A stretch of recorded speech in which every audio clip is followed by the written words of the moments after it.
Greetings, fellow test subjects. Test subject 1337 here for Aperture Gaming Reviews. They make it. We test it.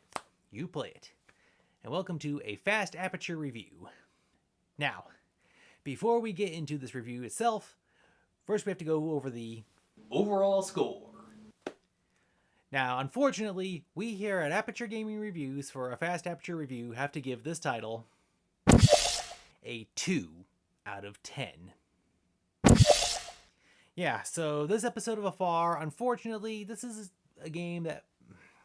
Here's what. First of all, I'm going to say the word game a couple times, but I can't. I say it by accident because this is not a game. This is basically a product. Secondly, this had to happen eventually. The more games you play, eventually you come across something that is lousy. Now, unfortunately, this product, it was announced on Kickstarter back in 2013 with the estimated release date by 2015. That fell through. And behind the scenes, there's just been a number of problems. This product has been constantly worked on for about 12 years by a group of volunteers, so who knows if all the original people are still around who started to volunteer on this. After the 2015 date fell through, people started demanding their refunds, and I was like, you know, I'll wait a little bit, and I think I may have waited a little too long because, like, my patience for this has petered out. So I'm going to see about getting my refund for this. Yeah, so on the website itself, they are still charging $50 for you to buy the game launcher when the game doesn't launch, or if it does, it is incredibly laggy to the point where it crashes.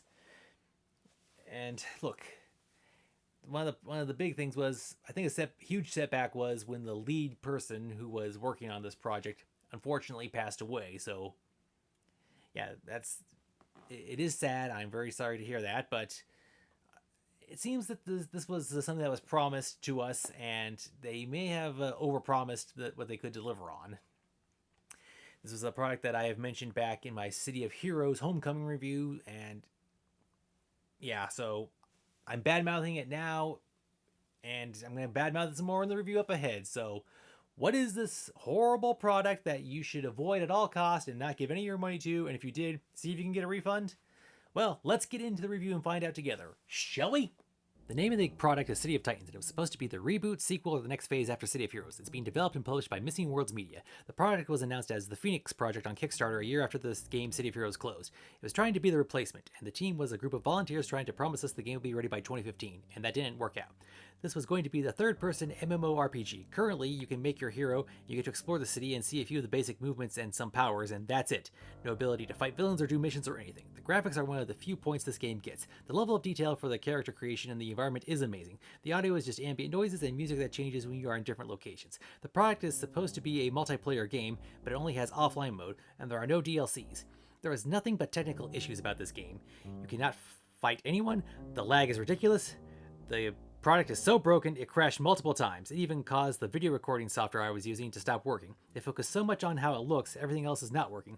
While I understand that this was being made by a group of volunteers and how the original release date was for 2015, it was probably a bad thing to state. I also get that the team might be different now. Also, when people started demanding the refunds after the missed 2015 deadline, I waited because I figured this would take a little more time to make than 2 years.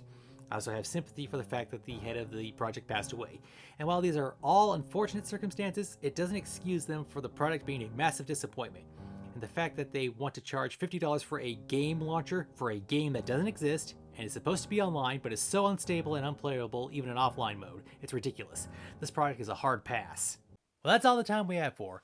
Until next time, this has been Test Subject 1337 for Aperture Gaming saying, thank you for watching this A Fast Aperture review. Until next time, thank you for watching, game on, and have a nice day.